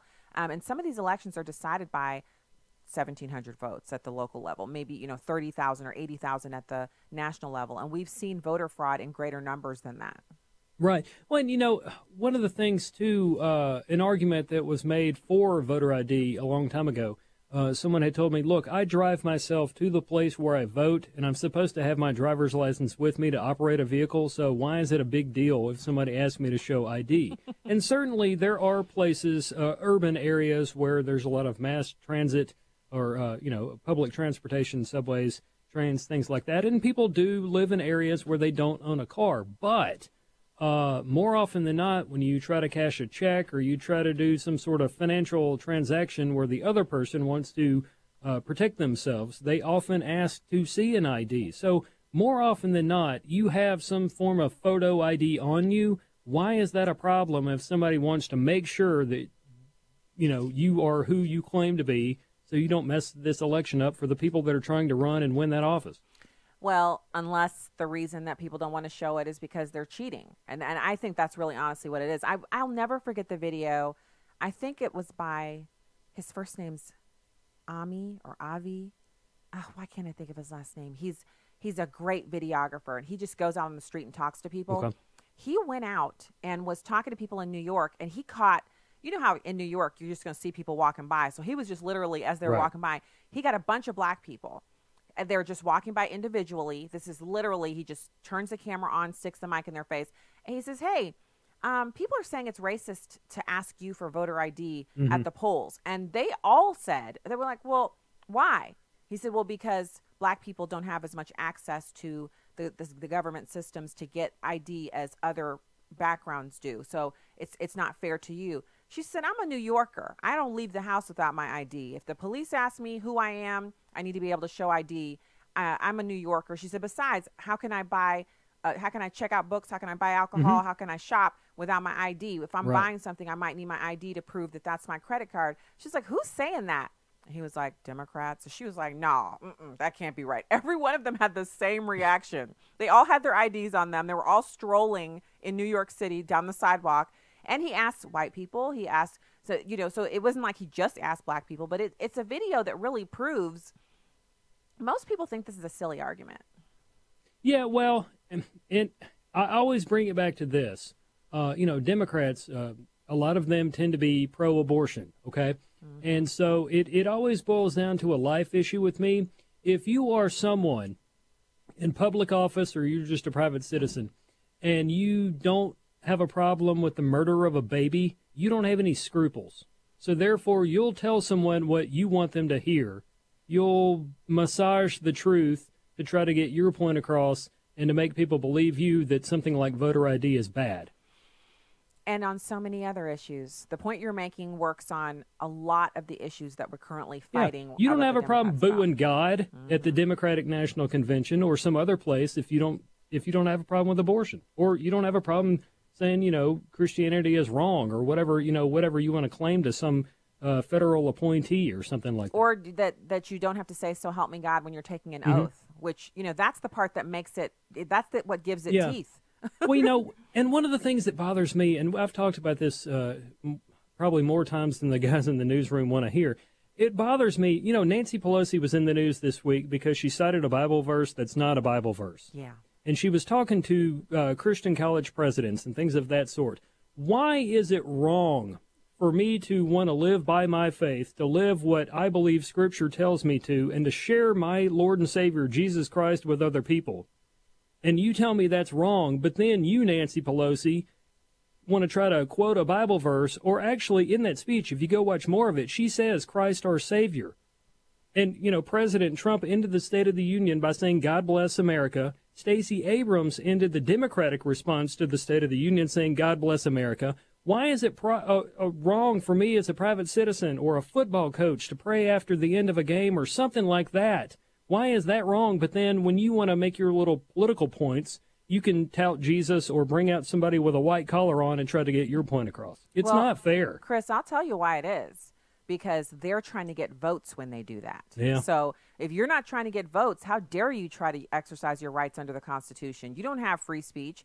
But if we're looking for votes, she probably, I know it's one of the things that comms teams do when they come on a campaign. They'll talk about the different constituency groups that they're going to speak to, and they have different language for each group. They kind of tailor the message. So the speechwriter will add in touches and flourishes like what you mentioned from Nancy Pelosi.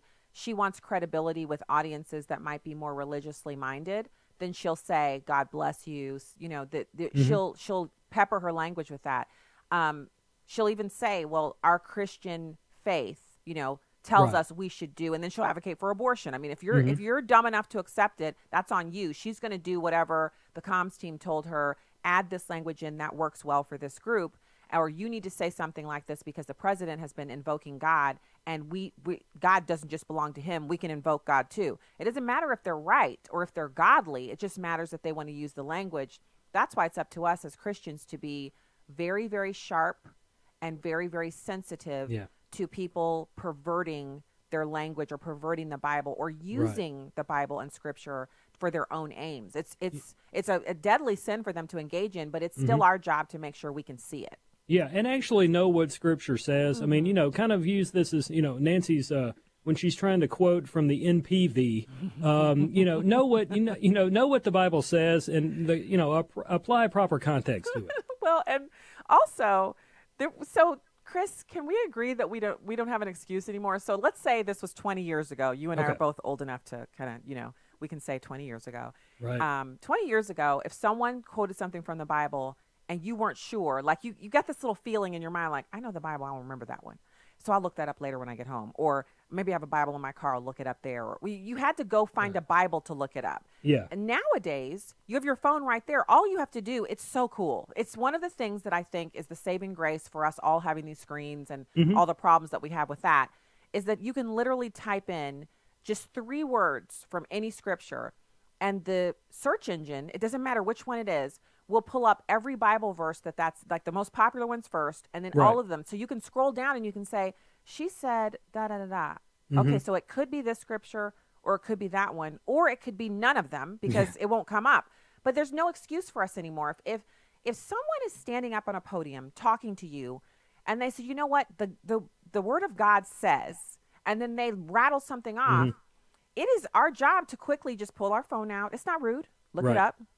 Oh, okay, he's right. That's 2 Corinthians, blah. Or that's not here. Galatians. Yeah. It's Galatians. Then what you do is you just raise your hand up and say, I'm sorry, but according to being searched, that's not in the Bible. What Bible? What's sad though is I think it was Newsmax did a story on this, but I want to say they actually linked it back to something Slate had reported. She's quoted this non-verse as far back as 2002. So either we're ignorant or she doesn't listen to anybody, or both. Well, she doesn't, but there is a verse that is so it has a similar sentiment, but it is not the thing that she said is not that verse. Right. So the problem is, without asking her, we don't know if she means the verse that is the closest similar to what she said, or is it that she's just got it in her head that this is something that's in there when it's really not. And there are people who believe, that karma is in the Bible. Reaping and sowing is in the Bible, karma is not. So it's, so it's one of those things where you can say, I think you're talking about that thing that's in the Bible. Well, there could be something similar to it in there, but not that particular thing. Like karma is not a biblical concept. It's actually from the Hindus, right? Yeah. So it's not.